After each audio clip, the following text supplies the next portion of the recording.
What's up, YouTube? Welcome to my first analysis video in a long time.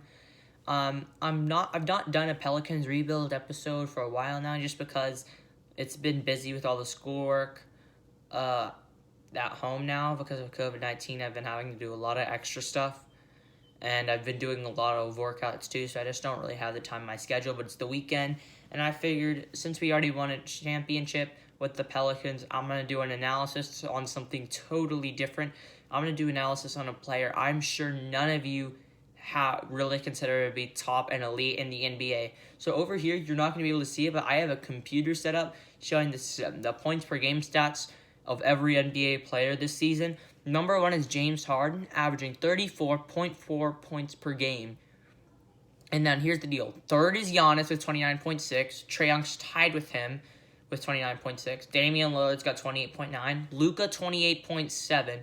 27.5 for Westbrook, 26.9 for Kawhi, 26.7 for Anthony Davis, and 26.1 for Devin Booker. Now, you may have noticed I skipped whoever's second, because not only has this person been overlooked his whole career, but he didn't make the All-Star team, and people are still saying he shouldn't when he's averaging 30.5 points per game, and that's Bradley Beal of the Washington Wizards. Beal is a really elite scorer, but somehow people still don't think that he's really a superstar. And today, my goal here is to prove to people that Bradley Beal is a superstar and deserves superstar attention. So first of all, I'm going to bring the point up, and people might say that he plays for the Washington Wizards, and the Wizards are a trash team. We have to consider the other guys that I mentioned in the top 10. I also said Phoenix. I also said Portland. I also said Atlanta. Now, even though I also said Milwaukee and Houston and Dallas and the two Los Angeles teams, those teams are for sure in the playoffs before the COVID-19 outbreak. Now, the Washington Wizards were 9th in the Eastern Conference. The Portland Trail Blazers were, I believe, 10th in the Eastern Conference. The Atlanta Hawks were 15th in the Eastern Conference, and I think Phoenix is like 11th or 12th or 13th, around there in the Western Conference.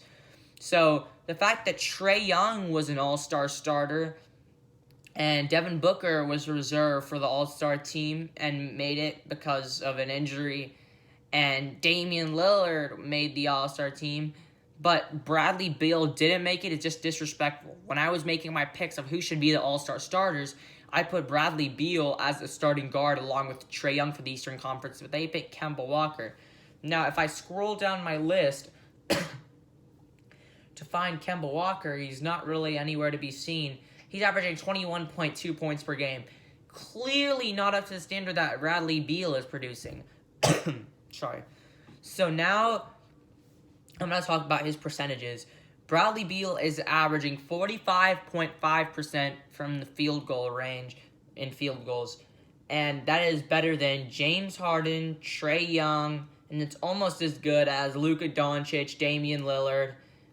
It's almost as good as Kawhi. It's better than Zach LaVine. A little bit worse than Brandon Ingram. Like, it is very, very, very interesting how his stats actually aren't that bad when you look at his percentage.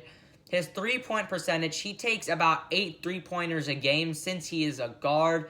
And on average, he makes 35.3% of them. And people might say that is a bad percentage. However, that's better than Harden, Giannis, almost better than Trae Young and Lillard. It's better than Luka, Westbrook, Anthony Davis, LeBron, and all of those players. So Bradley Beal is still in the middle of the pack when it comes to top players in three-point range. Next up, I want to take a look at his free throw percentage, because his free throw percentage, he's shooting 84% from the free throw line, which is still very, very impressive. His rebounding numbers and assist numbers, he's averaging 6 assists and 4 rebounds per game. Pretty modest numbers, along with the 1.2 steals per game, 0.4 blocks per game. And I'd like to now take a look at his turnovers, because his turnover numbers are actually very, very good. Damian Lillard is averaging an outstanding, for a point guard, 2.9 turnovers a game, which is not bad at all. Guys like Harden, 4.5 turnovers. Giannis, 3.7. Trae Young, 4.8. 4.2 for Luka. 4.5 for Westbrook. 3.9 for Devin Booker. 4 for LeBron. However, Bradley Beal is only averaging 3.4 turnovers per game, which is actually pretty impressive, considering that he is the main option in Washington. Now I want to speak about double-doubles. Double-doubles are very important because that means for a guard, most likely, that you have double-digit points and double-digit assists. However, some players can defy that, like Russell Westbrook can do it with rebounds as well. But we're not here to talk about Westbrook. We're here to talk about Bradley Beal. So Bradley Beal has 8 double-doubles, and that may not seem like a lot, but the way the Washington Wizards play is a pace and space team where Bradley Beal is on the perimeter, which makes it a lot harder to get assists because when you a pace and space team, it's either based off three-pointers or isolations with a certain player. And the Wizards don't have a lot of great shooters, so that three-point system doesn't work very well. However, there's a lot of isolation that's going on because of that, so it's harder for him to get assists. And since he's a guard and on the perimeter, obviously it's hard to get rebounds. However, it's easy for him to get points since he's the second leading scorer in the NBA. And he does this scoring with less minutes than guys like James Harden, Damian Lillard, and Devin Booker, who are all elite top 10 scorers in the NBA. Now, I want to talk about PER for a second because PER is known as player efficiency rating, and it's based on how efficient they are. And before y'all look it up and say that Bradley Beal is overrated, I want to say why that PER number doesn't matter here.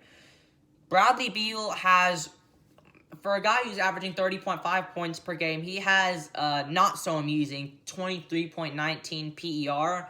Meanwhile, Harden has like 28.39, Giannis has 31.71, and out of the top 10 guys, he has the lowest PER other than Russell Westbrook and Devin Booker.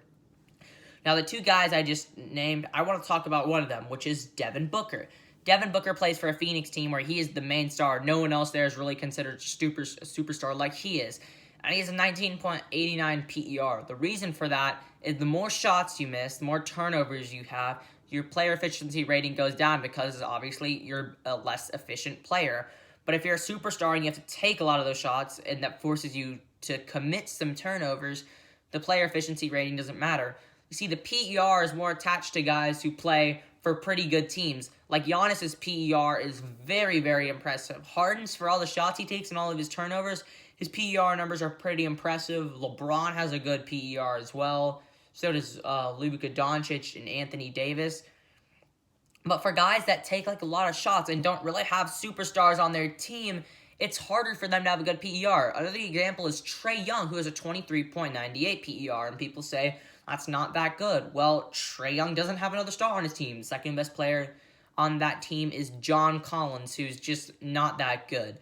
So next up, I want to talk about usage percentage. And usage percentage is one of the most important stats in the NBA because your usage rating is very, very, very important due to the fact when you're on a small team with worse players such as Bradley Beal, your usage rating is going to be higher. So the highest usage rating in the NBA, obviously, is James Harden. Everyone can expect that. Trae Young has a high usage rating. Giannis has an okay usage rating. Devin Booker and Zach LaVine have really high usage ratings. But Bradley Beal has a very, very high usage rating. And that's a lot of the reason why he's getting his points. And a lot of people are going to argue, again, that that's against him. But you have to understand he's playing for the Washington Wizards. And without John Wall, those stats are just going to stay the same. There's nothing that's nothing he can do about it. It's pretty much as good as you can possibly get. And I want to talk about how Bradley Beal didn't make the All-Star team.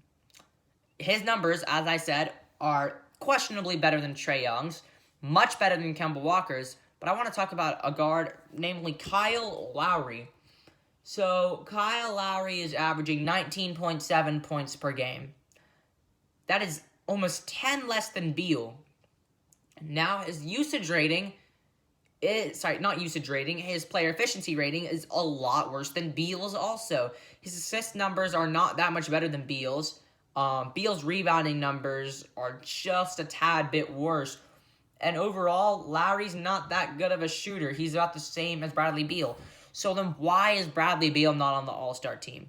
And I hope this cleared up any confusion about who Bradley Beal is as a true player. He's a superstar, and he deserves to be treated like a superstar. People do not remember him when they talk about like great NBA scorers, but he deserves to be remembered because he's one of the best scorers in the NBA.